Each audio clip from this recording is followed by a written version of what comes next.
One of the CIA's greatest spies, Dmitry Poliakov, is caught by the KGB and strip-searched. His head is held in an arm lock to prevent him taking poison.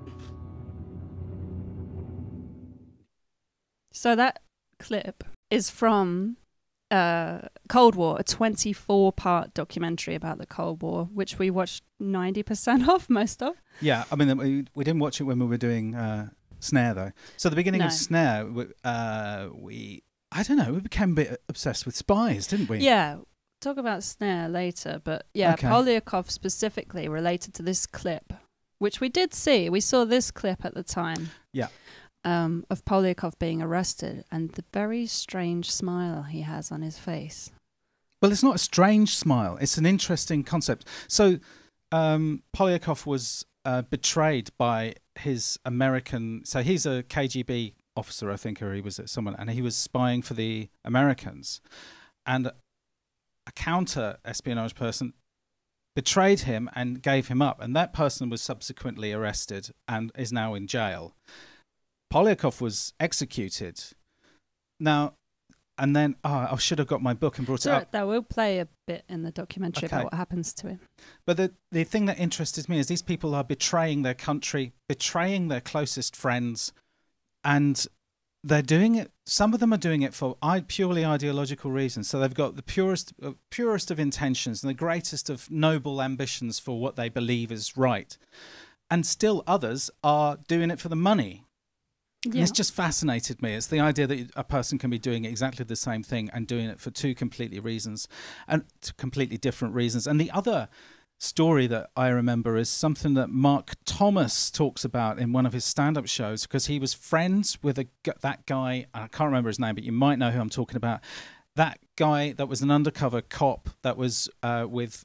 in the UK, he infiltrated that's right. a grassroots sort of movement. It was like a sort of protest group, and he was in there. He got married.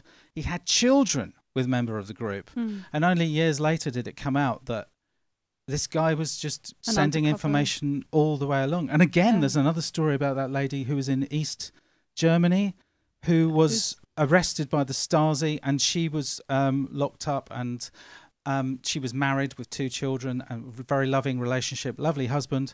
And then decades later, when the Stasi files were opened up, she looked and she found the person that had been passing information daily was her husband. Now, this is okay. So this is the stuff that started this idea of this song and actually the whole album. It's like these people who are doing these odd jobs, which, as it turned out, ended up being quite sort of useless. Did they change anything in the end? Not really. And another interesting fact, I'm just reading a book called The Happy Traitor. And it's about Blake, George Blake, who's a British, actually no, he was Dutch, but he was a British national. He worked for MI5 and he was passing information to the Russians.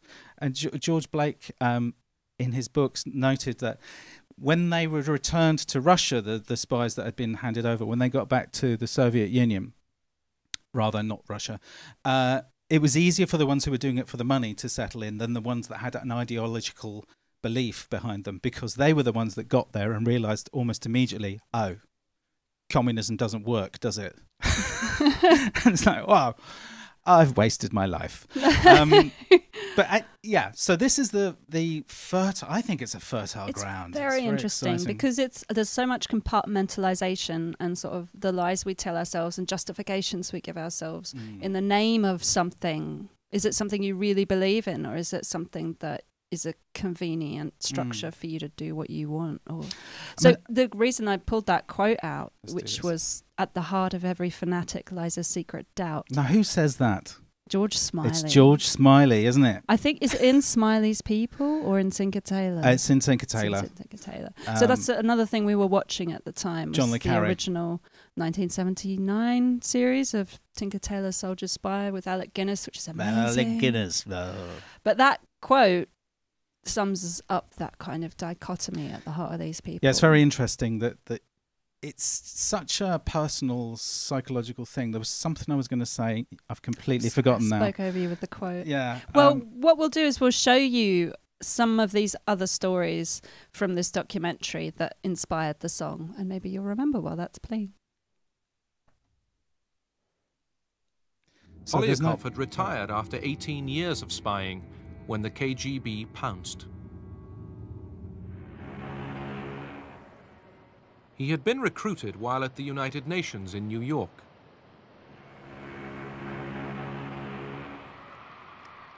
Poliakov returned to Europe in 1962 on the Queen Elizabeth. His picture was taken by the ship's photographer at the captain's dinner.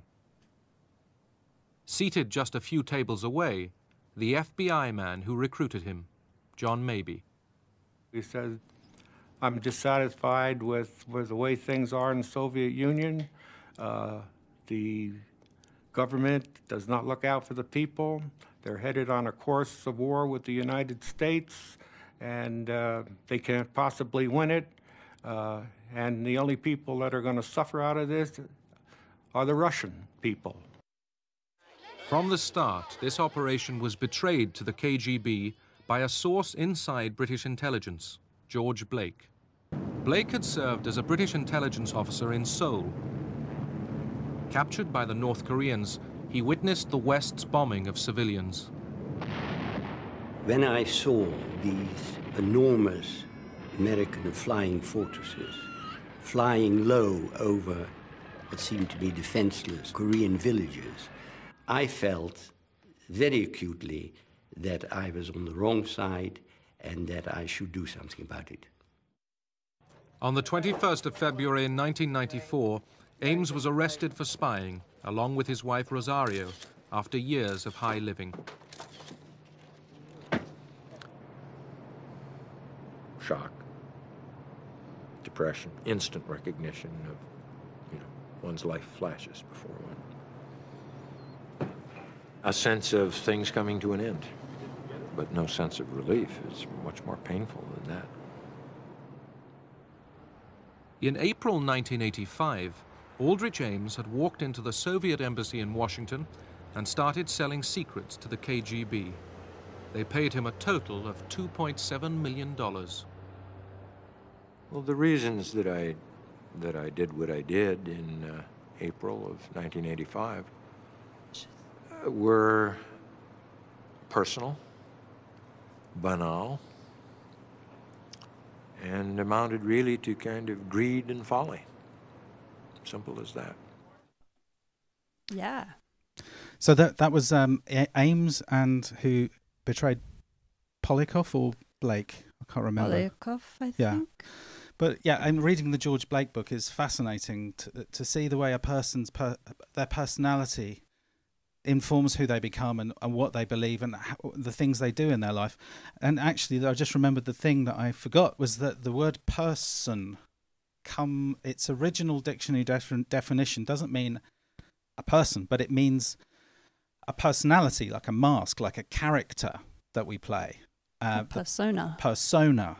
And in many ways, the part of the reason this is so fascinating for so many people is that we often wonder, well, what would we do in those positions? And the idea of being incredibly noble and doing the right thing, or being incredibly, a dirty, betraying swine and doing the wrong thing for all the wrong reasons. I mean, we all play parts in our life. You play the part of a teacher, you play the part of whatever you are at work, you play the part of a husband, you play the part of a son or a daughter or whatever. And these are all places where we play our parts. And it's the idea that a person can so perfectly play a part which is not them for large chunks of their life, and then to be betrayed. And that smile on Polyakov's face, the smile on their faces when they're found, is the lyric in the song. It's a smile of relief, the inevitability of it happening, and the fact that you don't have to lie anymore, or something like that. There's something very interesting about it. Yeah. Is that all right? Totally. You made me think of several other things, but I've forgotten them now. Oh, no. But I'm reading a book at the moment about, I guess, behavioural psychology, but a lot about the bystander syndrome and why good people stand by and do nothing. And one of the interesting things in one of the studies they talk about is everybody thinks that they'll stand up and do the right thing, especially with small transgressions, well, what might be perceived as small socially, like maybe a sexist remark, like a woman would never be president was one of them. And everybody thinks, oh, I'd definitely call that out. But everybody fails to do so when actually put in that situation. And there are a number of reasons. Some of it is actually down to how our brains are wired and how we actually process social alienation the same way we do as physical pain, which they proved. They proved it in a study, and then subsequently someone said, so couldn't you cure that pain with Panadol, basically? And they did. So yeah, there's lots of different reasons. Yeah, the people will actually would rather suffer physical pain than suffer social pain, the embarrassment. People would rather not be embarrassed than go through physical pain. And they proved that, didn't they? They gave them painkillers, and they were able to be braver. Yeah.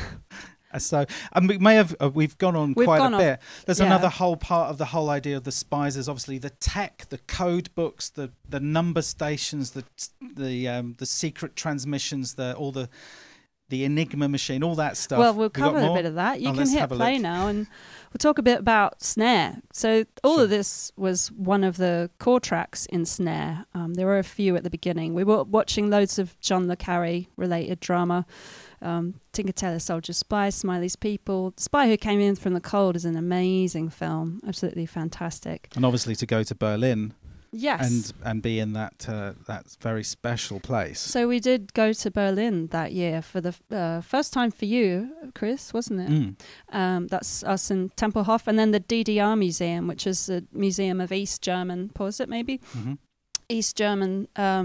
Sort of life, and there's a nostalgia for that time. They have a word for it called nostalgia, as in nostalgia for the East. So our early artwork was based around this idea of traps, which was just a tentative title. It always was. You can hit play again. You can see some rough early designs, and then doing very noirish sort of black and white feeling pictures. That's right. We did a lot of looking at lots of book cover art from so that the came 50s a bit and later. 60s.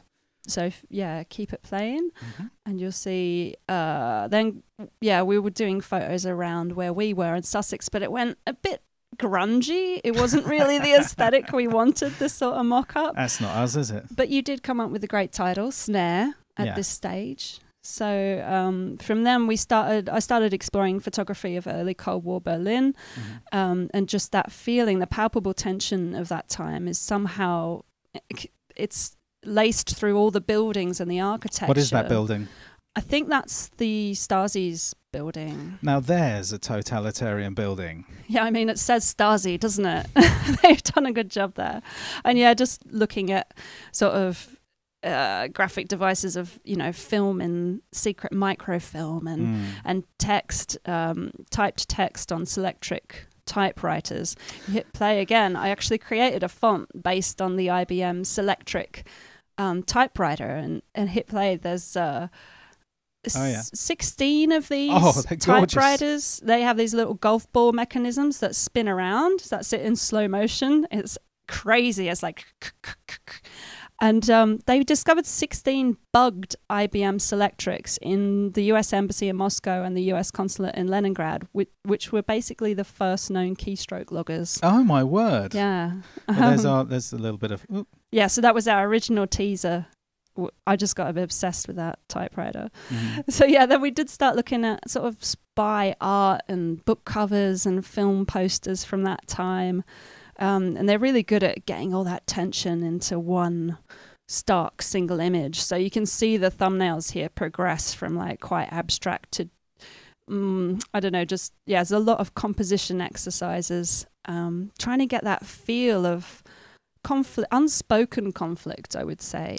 Yeah, this is the thing. We started off with a spy sort of point of view, but that kind of psychological thing can apply to any human relationship, any situation, There's betrayal all around us and threat of, who's really who, and Anyway. So yeah, we're still toying with these rope ideas in the left, but it's developing, and then narrowed it down to a few key designs and ended up going with the first one, which we like best. Just that U2 bomber above the lady is just such a good no, it's not a bomber, it's a spy plane. Yeah, U2 spy plane. Do you know what? I haven't seen these for ages. Yeah. That one on the bottom left looks pretty good. That's pretty cool. Yeah. Actually, the skull's pretty good as well. Oh. Looks a bit like, well, too much like Pulp Fiction, I think. Yeah, maybe you're right. Nice font as well. Thanks. There we go. Yeah, so we've settled on the final image.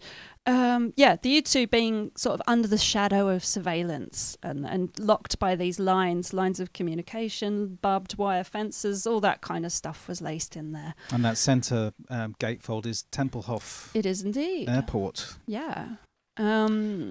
So you hit play again, you'll see on the last image there, there's some one-time pad code on the right. Okay, so have you got a look at that? You don't. I'll go into it more. But basically, we thought we can't just put code there ornamentally. It has to be a real code. Yes. And then we were like, oh, we could do a competition, see if anyone can break it. So, yeah, here's how it ran. I found this amazing paper, The Complete Guide to Secure Communications with the One-Time Pad Cipher, which you can download free online. I'll pop the link somewhere. And if you hit play, it goes into great detail, but it also makes sense of it. Anyone can do it. It sort of just takes a lot of time and focus. So we released our clues on Instagram. Pause it. It's nothing to do with chess, the first clue. Oh, you put chess moves in there. This is a red herring. It's just chess moves. They look cool. Okay. So that was the first clue. And then the second one, the first code to decipher is made from letters. Now that would have thrown people because the obvious ones are numbers. Both the codes are unbreakable without the cipher. You need the same cipher to solve both codes. And then clue number 4, the first code is hidden in a photo. I had forgotten this. I had to get the CD out and check where it was. And where is it? We'll see. Okay. Code number 1 is subtractive. Code number 2 is additive. That's just how you solve the code. Okay. So here's where the first clue is. Let it play. Can you see it? Dun, dun. I completely forgot it was there. It's there on the letters of the selectric. I think it's a selectric. So this would lead you to, I mean, if you hit play again, you'll see me working out how to do the code. I don't really understand this anymore, but it resolves to lookc.com, look-c.com, which was a domain I had registered. And this is the cipher. It's a checkerboard thing with, you use modulus arithmetic, which is a way of adding numbers so that you can't tell what was added to make the number. It makes it sort of more difficult to sort of identify how the code was made. I mean, I'm just a bit like, terrified of you having done this. That's just like... It's all gone now. I had to totally work this all out again. Yeah. But you would say that, wouldn't you? Yeah, I would. Yeah. So is there any more? Yeah, so there's more. So now you've got the cipher. You can use this to solve the next one. Yeah. Which is... Oh, no, it's in there. The one-time pad. Oh, no, yeah, so the one-time pad and the cipher. You need those two things to solve the code. The cipher, yeah, they work together. So hit play again. The final code is actually those numbers in the track list, and you can see them there. It's like 166889696. So hold on. Is this you definitively and finally basically giving up the ghost? Well, I was going through our Instagram, and actually I did post an article about it on our website ages ago, but the whole thing? Yeah, I've lost it, and I wish I had it because I probably explained it much better. Anyway, so most people would be worried about their artwork, having a nice picture of them on it. Yeah, but we wanted to give you guys a code to solve that. I think we went a bit destroy your mind. It destroyed our minds. Yeah. As well here's the thing: the person who did solve it, and someone did, they will remain anonymous. I've just mentioned this on the... No, you can't say anything. I'm not going to. They were a hobbyist code breaker, and he actually spotted I'd done, or she, don't know, spotted that I'd made a mistake in it. and still managed to solve it in spite of that. So what it looks like, it should have solved to, if you put that up on the screen, it should have solved to, congratulations, you found the key. The first person to send the code word Nixie to battery-operated-orchestra@gmail.com gets the prize. Thank you for playing. And there's a mess up halfway through and some word, like some letters missing, but this person still managed to solve it. So they won the prize, which was the original artwork from Radiation. So yeah, they obviously did an awful lot of hard work, and they got an A4 piece of watercolor. Yeah, so it was well worth it. Very nice. I think the fun is in what is it? It's the chase, isn't it? Possibly. Not it's the journey, not the destination. People got really annoyed with how difficult it was, though. Yeah, I seem to remember some people go, "Why is it so difficult?" It's meant to be difficult. I can't believe, because I thought, it's reasonable with the clues. People will figure it out. But when I was trying to remember the order and everything to do this, I completely forgot there was a code in the typewriter. I was like, I would never say that. That's so, it was fiendish. So yeah, we won't do that again. Or will we? Yes, good question. Yeah, can't be topped. Anyway, so that's kind of a long, sort of around the idea of Snare, the idea of Poliakov. It's good that you know who Poliakov is. Another person we were very interested in was Yuri Bezmenov, who shows up in the Yesterday, Tomorrow and You, the album after that. So if you don't know who Yuri Bezmenov, do go and check him out. He's got a couple of lectures. He's a defector from the Soviet Union, and he very interesting man indeed.